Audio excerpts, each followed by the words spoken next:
Mwyn syllu ar y sêr, mae Ynys Enlli oddi ar arfordir llun yn un o'r llefydd gorau yn y byd. Pam?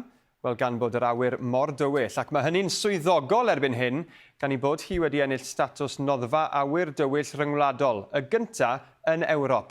I ddweud mwy, draw ni at Nia Cerys sydd yn Aberdaron. Ia, diolch Rodri, ac mae Enlli rhyw 2 filltir dros y swnt. Mae'n anodd iawn cyrraedd at yr ynys dros y gaea, ac mae'r ffaith i bod hi mor anghysbell yn un rheswm bod hi wedi cael y statws prin yma. Mae yna ardaloedd awyr dywyll eraill yng Nghymru wrth gwrs, ond mae'r categori yma yn llawer uwch. Wel, mae yna ddigwyddiad wedi bod yn digwydd yma ym Mhorth y Swnt heno i nodi'r ffaith i bod ni'n wythnos awyr dywyll yma yng Nghymru. Pobl wedi bod yn edrych trwy'r telesgop ac ati, ond maen nhw hefyd wedi bod yn dathlu llwyddiant Enlli. Gyda'r machlud dawr hyd, ac mae'r Gymdeithas Awyr Dywyll Ryngwladol yn cytuno bod awyr y nos dros Enlli yn rhywbeth arbennig iawn. Dyma'r Noddfa Awyr Dywyll gyntaf yn Ewrop. Dim ond 16 arall sydd na drwy'r byd i gyd, ac maen nhw'n gorfod cyrraedd meini prawf llym. Mae unrhyw ola yn gorfod pwyntio am ei lawr, gyda gwawr goch yn hytrach na gwyn neu las. Mae cais Enlli wedi golygu blynyddoedd o waith a'r ymdrechion yn parhau. Rhan mawr arall o'r cais oedd monitro yr awyr dywyll.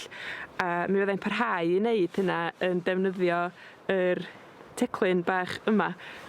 Mi fyddai'n mynd allan i'r cae pan mae'r ymodau yn iawn ac yn cymryd 4 mesuriad ac yn cadw cofnod ohonyn nhw. Ie, dwi'n eitha ffodus bod hwnna ar swydd ysgrifiad i wir cael deffro roedd yn dressing gown ymlaen allan i'r cae o dan flancad o ser. Mae Enlli rhyw 2 filltir i ffwrdd dros y swnt yma ym Mhenllyn, a dyna un rheswm pam i bod i mor dywyll yno. Mae'r mynydd ar yr ynys yn atal dipyn o'r gola o'r tir mawr, ac mae'r ffynhonnell mwyaf o lygredd gola wedyn yn dod o ddilyn sydd 70 milltir i ffwrdd dros Fôr Iwerddon. Dwi'n meddwl bod yn dangos pa mor bwysig ydy gwarchod yr ymgylchedd a bod awyr dywyll yn rhywbeth dylen ni fod yn gwerthfawrogi ac yn gwarchod, a bod hefyd yn bwysig o ran iechyd a llesiant i bobl, ond hefyd o ran yr ymgylchedd, beomrywiaeth, bywyd gwyllt. Dyma'r prosiect cyntaf dwi'n gobeithio fydd yn arwain at bod ni'n gallu gwarchod a datblygu y gymuned a'r adeiladau, a hefyd wrth gwrs cydweithio efo cymunedau ar y tir mawr. Mae hynny'n mynd i fod yn bwysig i ni hefyd. Mae yna dystiolaeth bod yna bobl yn byw ar yr ynys mor bell yn ôl ar 6ed ganrif. Roedd yr hyn oedden nhw'n ei weld yn y nos yn eitha tebyg i'r hyn da ni'n ei weld heddiw. Nod y statws noddfa ydy gwarchod hynny i'r dyfodol.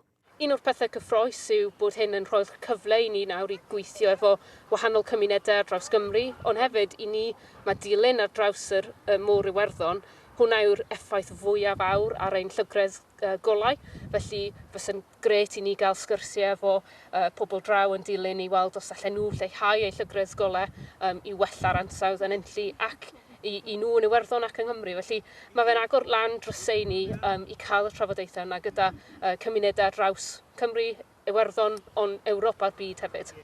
Mae Enlli yn sicr yn hynod, a'r dynodiad yma rwan yn golygu bod yr ynys yn fwy unigryw byth.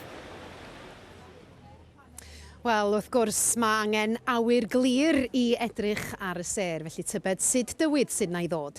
Dyma Alex.